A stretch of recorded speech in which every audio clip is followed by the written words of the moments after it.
ચાલો હવે કાલ માટે આપણે પ્લાનિંગ કરીએ.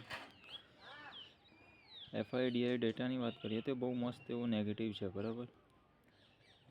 અને માર્કેટની વાત કરીએ તો માર્કેટમાં જો સ્પેસ છે ડાઉન સાઈડ 25,000ની આજુબાજુ આપણો એક ટાર્ગેટ રહેશે. 25ની આજુબાજુ આપણે એક સપોર્ટ રહેશે. 25 પહેલાં આપણે એક શોર્ટ પોઝિશન બનાવીશું. એ પોઝિશન રહેશે આપણી બેંક નિફ્ટીની અંદર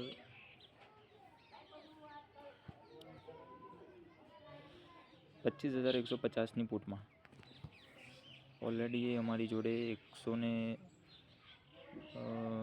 રૂપિયા કે 8 રૂપિયા હોલ્ડ જ છે, બાઇંગ છે. એનું આપણો ટાર્ગેટ રહેશે 170થી 190 રૂપિયા.